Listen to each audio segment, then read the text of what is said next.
Salut les gars, on se retrouve aujourd'hui pour une toute nouvelle vidéo sous le format The Last of the Week. Cette semaine, vous avez choisi la Mercedes AMG GT3. Le circuit de la semaine, c'est Sebring, comme la semaine dernière, mais cette fois-ci, c'est en open setup. On va voir tout de suite ce que ça donne. On se retrouve sur la piste.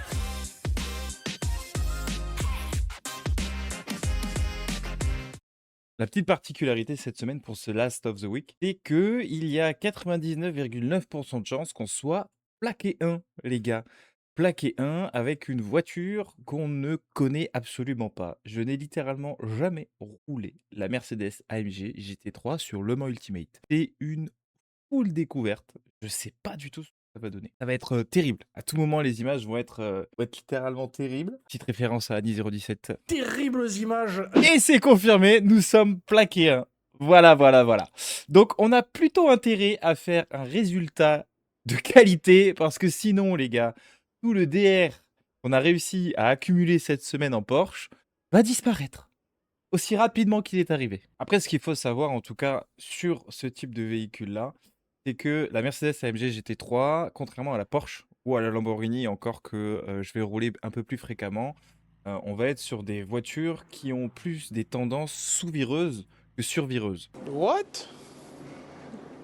Bro, what are you talking about, man? Le sous-virage, c'est quoi? C'est tout simplement l'avant de votre voiture qui est un petit peu plus lourd, un petit peu plus chargé, qui peut avoir tendance à glisser, contrairement à l'arrière qui sera globalement assez stable dans ces moments-là.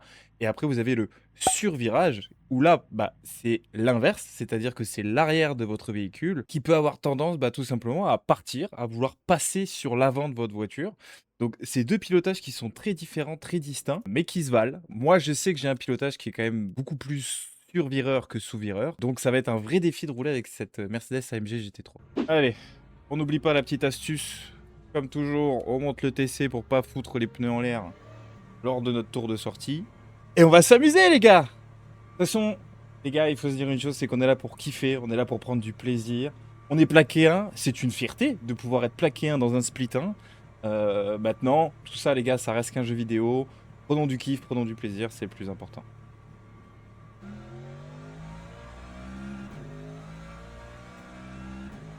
Par contre, la sonorité, les gars,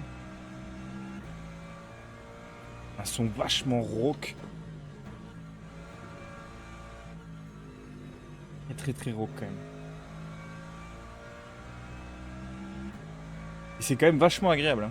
Alors on le sait, si on veut réussir à faire un dernier tour avant les qualifs et ne pas se faire avoir, il faut qu'on arrive à sortir pour le premier tour un 2.06, 2.07 qui nous permet de passer la ligne d'arrivée à 10 secondes de la fin des qualifs.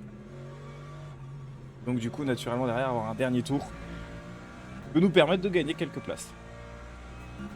Le comportement de la Merco est vraiment différente. Elle est vraiment, vraiment différente par rapport à la Porsche que j'ai roulé toute la semaine sur Twitch. C'est un vrai délire. C'est plus bateau. C'est vraiment plus bateau. On sent le poids de la caisse dans le retour de force. C'est monstrueux. Mais ça donne un sentiment du coup d'un peu plus safe qu'on ne va pas forcément avoir avec la Porsche. Il suffit que je dise ça pour que je glisse. Ça donne un sentiment vraiment plus safe. On se sent plus en sécurité dans la Merco que dans la Porsche. Donc moi je roule avec des setups Go Setup. Qui depuis des années, que ce soit sur ACC ou LMU, m'allait très très bien. J'hésite depuis quelques jours à partir chez Bialien, qui fait son petit trou, qui n'est pas là depuis très longtemps, mais qui visiblement sont des très très bons setups sur la Porsche en tout cas, à voir dans les jours ou semaines à venir.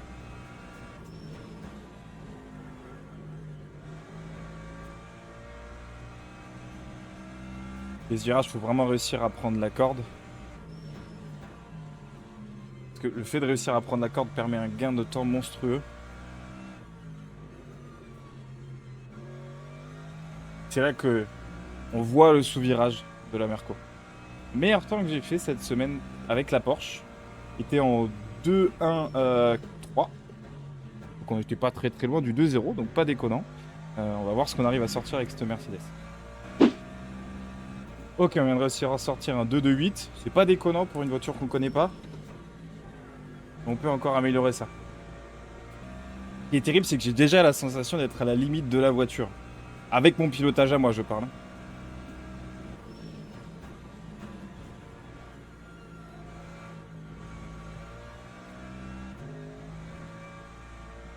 Allez, ça nous fait un dernier tour. On devrait sortir un 2-2-3. On va voir ce qu'on arrive à chercher.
Mauvais frein sur le dernier virage, un peu perdu en termes de temps. Mais on arrive, mine de rien, à se sortir un 2-1-9. Il reste pas déconnant pour une voiture qu'on ne connaît pas, les gars. Bah, du coup, ça nous fait quand même, mine de rien, une 6ème place.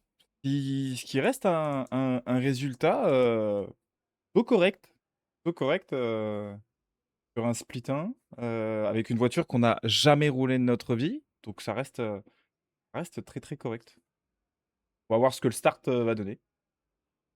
Que par contre, mine de rien, la Lamborghini a réellement été une méta pour ce circuit cette semaine. Pour peu que certains pilotes roulaient avec des setups avec quasiment aucune aile, ils disaient qu'ils avaient une accélération qui est très très très dure à suivre.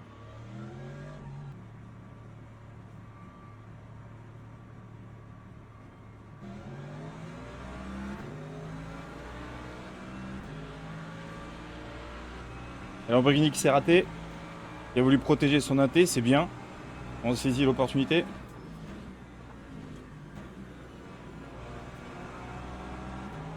Et des hypercars qui se sortent.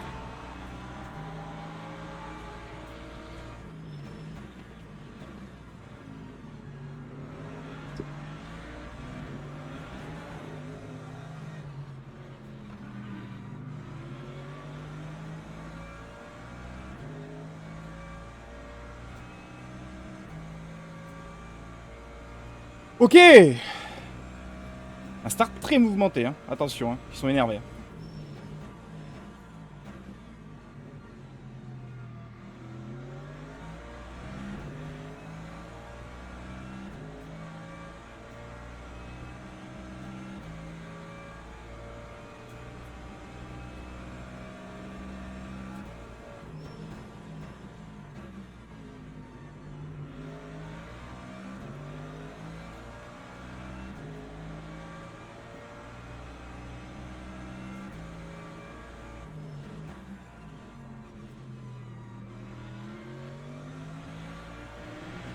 Là, les gars, l'objectif, c'est pas forcément de les attaquer.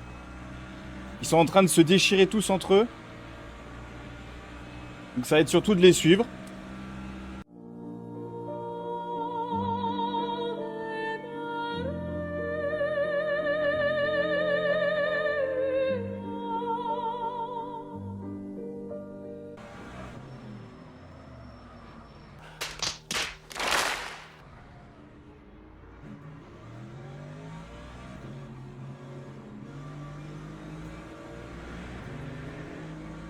Quoi dire les gars sur ce qu'on vient de voir? C'est malheureux, hein. C'est malheureux les gars, et je suis désolé, j'en ai fait un TikTok et je vais en reparler dans cette vidéo YouTube. Encore une fois, une hypercar qui n'est pas patiente. Qui voit un amas de voitures, qui se dit ouais mais moi je suis le plus rapide, je suis la grosse classe de cette course, donc je roule et vous me laissez passer. Je suis désolé mais non, ça marche pas comme ça. Ça marche pas comme ça et ça ruine des courses, ça peut ruiner des courses.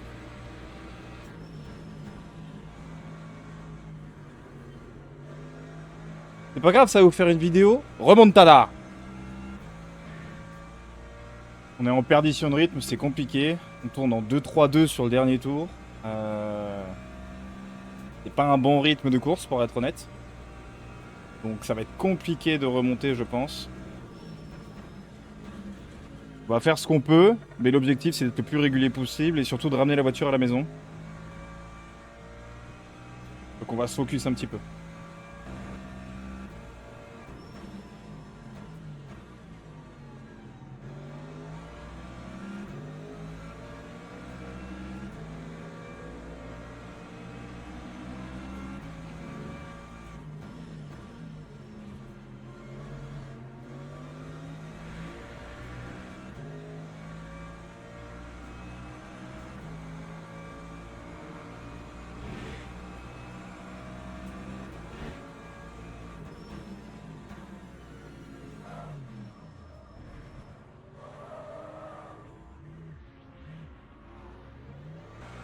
Quoi dire les gars? Quoi dire?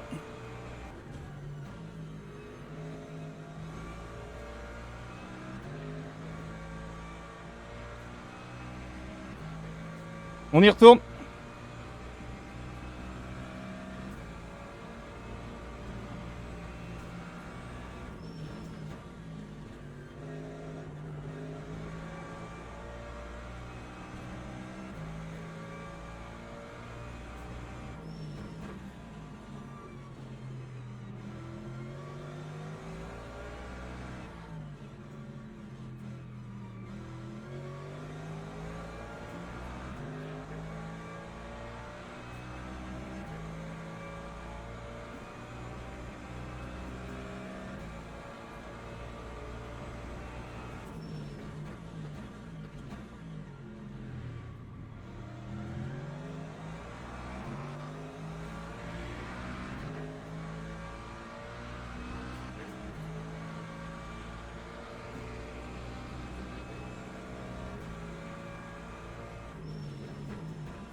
Ok.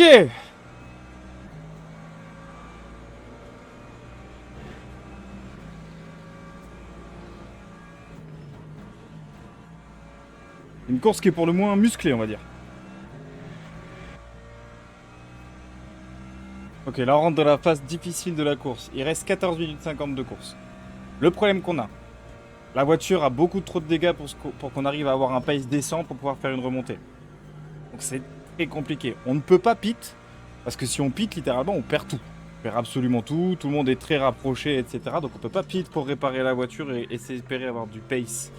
Un pace convenable. Et pouvoir aller tenter de jouer quelque chose, c'est pas possible. Donc, on n'a qu'une envie.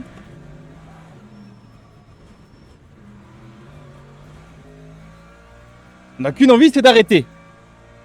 On n'a qu'une envie, c'est d'arrêter parce que littéralement, on subit notre course plus qu'autre chose. Et c'est là, les gars, qu'on va différencier un pilote normal d'un bon pilote. Les gars, le mental. Le mental, on lâche pas. C'est pas grave, on est P12, c'est pas grave, on va au bout. On amène cette voiture au bout. Le DR va prendre un tarif, bien sûr que le DR va prendre un tarif. Le SR va peut-être prendre un tarif, bien sûr que le SR va très certainement prendre un tarif aussi, puisqu'on a eu des accros et c'est ce qui fait qu'on en est à cette place-là. Mais c'est pas grave. On serre les dents et on y va. N'abandonnez jamais, les gars, une course. Sauf si la voiture vous dit stop, bien évidemment. Mais n'abandonnez jamais une course. Soyez fort mentalement. On sait jamais ce qui peut arriver. On ne sait absolument jamais ce qui peut arriver. Et la satisfaction personnelle, bah, tout simplement d'avoir réussi à l'emmener jusqu'au bout.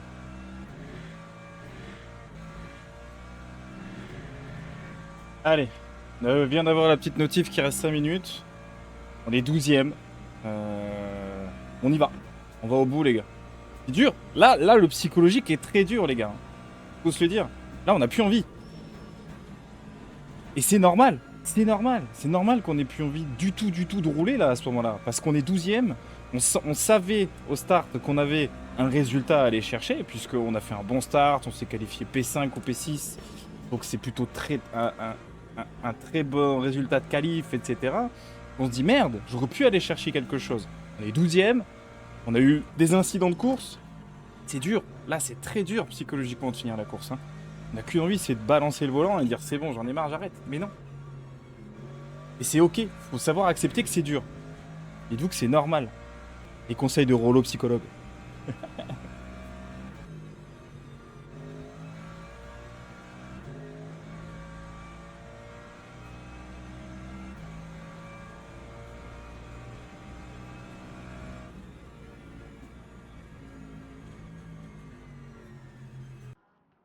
Une course complexe, les gars.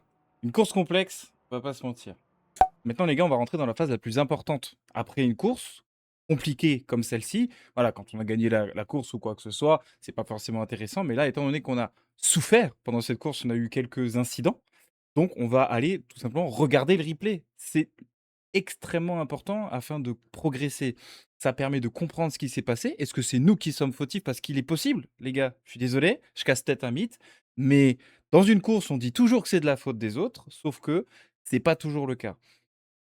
Dans 50% du temps, c'est de la faute aux autres, mais dans 50% du temps, c'est de notre faute. Il faut être capable de le reconnaître. Il faut être capable d'analyser, de comprendre qu'est-ce qui s'est passé. Mais aussi, pas que, il faut être aussi capable d'analyser le moment pour comprendre comment est-ce que j'aurais pu éviter cet événement. Et c'est ça qui va faire que vous allez progresser. Ok, donc c'est parti, on se refait le start. Ok, donc là on sait, la Lamborghini s'est totalement ratée dans son start, donc du coup elle a tenté de bloquer l'intérieur, ce qui est une bonne chose, hein. Elle a fait son job de pilote. Hop. Donc là, un incident devant avec les hypercars, on n'est pas dedans, tout va bien.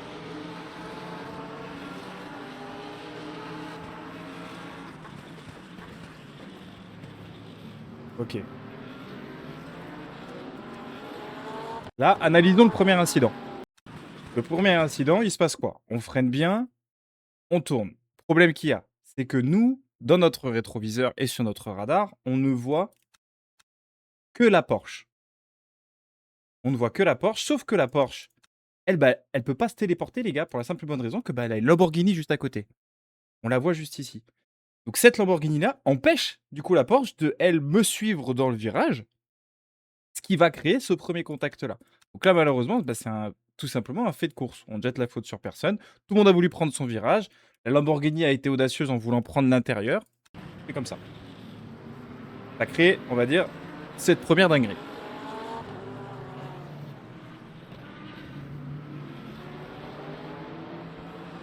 Ok, là, malheureusement, deuxième incident. On le voit, l'hypercar perd le cul. Qui malheureusement l'envoie sur moi. Et donc derrière, fait que bah, elle perd malheureusement sa voiture. Pour le moment, le start se passe quand même plutôt bien. Des incidents de course, mais on est quand même P5, on se part P6, donc ça reste très très propre.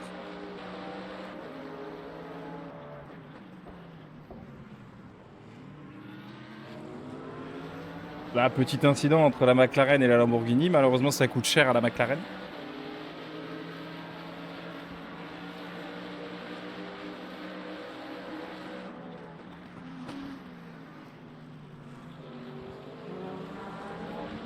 Ok. On analyse très simple. On a l'hypercar ici présente. Qui malheureusement fait une très grosse erreur de pilotage puisqu'elle force à l'intérieur alors qu'elle n'a pas à forcer à l'intérieur. Je le rappelle, une hypercar n'est pas prioritaire. Une GT3 n'est pas prioritaire non plus. C'est de l'intelligence de course, les gars. Il n'y a personne qui est prioritaire. Ok. Une hypercar doit dépasser en sécurité une GT3. La GT3 n'a pas à bouger de sa trajectoire, mais n'a pas non plus à bloquer l'hypercar dans son dépassement. C'est très important. En fait, c'est une hypercar et une GT3, c'est surtout de la coopération. C'est surtout ça. C'est OK, t'es plus rapide que moi. Comme dans ma précédente vidéo, je montre, je lift. La GT3 lift un petit peu. Toi, ça te permet d'avoir la vitesse nécessaire pour me passer avant le virage. Tout le monde est content. Je perds pas trop de temps dans ma course. L'hypercar a réussi à me dépasser et à ne pas perdre du coup de temps dans sa course. C'est très bien. Mais à un moment donné, il ne faut pas forcer, que ce soit une hypercar ou une GT3. Il ne faut pas se dire non, moi je suis. Pour une GT3, il ne faut pas se dire moi je suis dans ma bataille. Donc du coup, je reste là, je bouge pas, c'est l'hypercar qui s'adapte. Non, il faut être intelligent aussi. Et c'est à l'hypercar aussi de juger, de dire ok, ils sont dans une bataille, j'adapte, je les doublerai sur une ligne droite, sur ci, sur ça. Si derrière, malheureusement, et du coup le spin sur la Lamborghini de ce pilote, là où malheureusement le pilote n'a pas été bon non plus. Il faut l'analyser aussi comme ça. C'est que ici, on a un pilote, l'importance des inputs, les gars. On a un pilote qui ne tient pas son frein, malgré le contact, et qui, en plus de ça, garde un filet de gaz léger, mais un filet de gaz. Donc, la motricité de la voiture est toujours en cours. À aucun moment, la voiture n'a l'information de dire faut que je m'arrête. Faut que j'arrête l'action que je suis en train de faire. Donc, le spin, donc le tête à queue, ou quoi que ce soit. Donc, c'est ce qui crée derrière le fait qu'il va venir se rabattre sur tout le monde. Je ne dis pas que s'il avait tenu ses freins, cela aurait pu être évité. Mais malheureusement, ça peut être un facteur aggravant, on va dire, de la situation. Puisque derrière, le fait qu'il ne tienne pas ses freins, c'est un événement en cascade. C'est-à-dire que malheureusement, l'hypercar n'est pas patiente, donc elle vient venir taper la Lamborghini. La Lamborghini, elle, derrière, ne tient pas ses freins, donc elle va venir me toucher moi, elle va venir toucher la Porsche, elle va venir toucher la McLaren.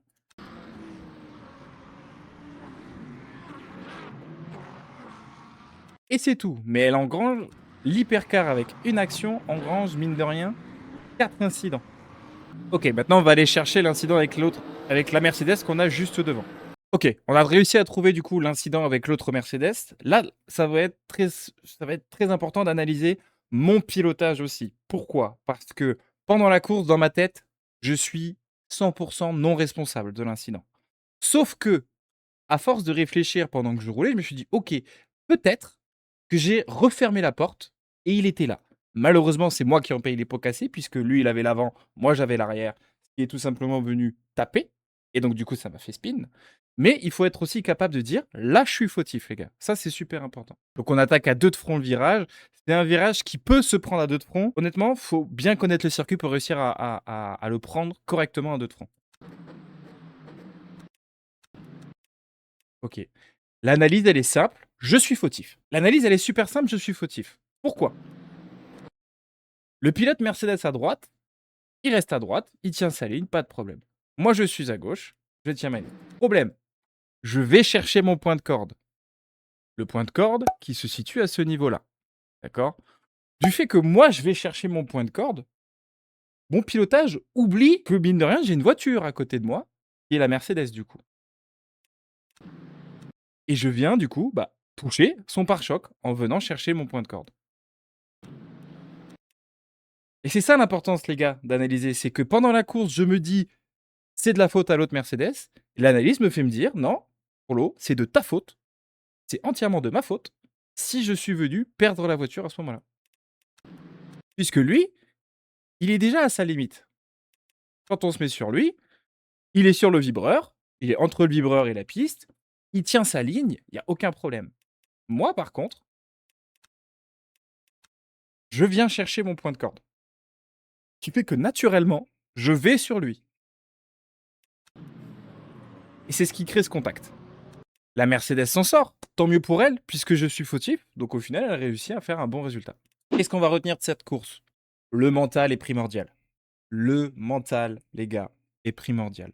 Il y a eu des incidents de course très frustrants. On est d'accord, c'est extrêmement frustrant de se retrouver à titiller un top 5 podium, à d'un coup essayer de se battre pour essayer de garder un top 10 qu'au final on n'a même pas réussi à avoir puisqu'on a fini 12e dans cette course. C'est très dur mentalement de faire ça. Cependant, il faut être capable de se dire ok, c'est dur, mais j'emmène la voiture au bout. J'emmène la voiture au bout parce que abandonner, c'est pire que d'avoir une mauvaise place sur la grille. C'est important les gars. C'est une force de caractère qu'il faut que vous arriviez à avoir en sim racing.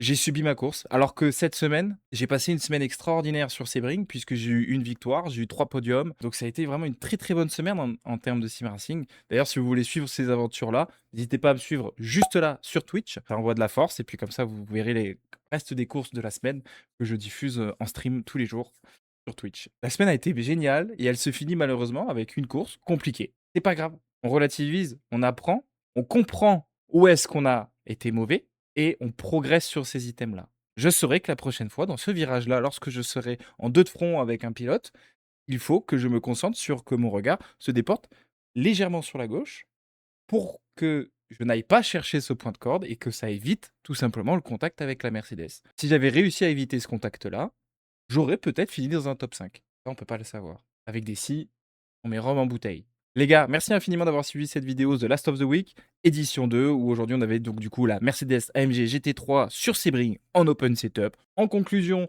une bonne voiture. Voilà, elle ne correspond pas à mon pilotage puisque je reste un pilote moteur arrière, voire central, mais je ne suis pas un pilote avec moteur avant. Mais ça reste, mine de rien, une bonne voiture qui reste safe, qui reste agréable à piloter, qui, mine de rien, ne s'ouvre pas plus que ça malgré son moteur avant. Donc, pour les amateurs de bateaux qui aiment une voiture sécure, je vous la recommande très fortement. Cette fois-ci, c'est à vous de jouer. Je vous laisse mettre en commentaire qu'est-ce qu'on va rouler la semaine prochaine, du coup, sur Paul Ricard.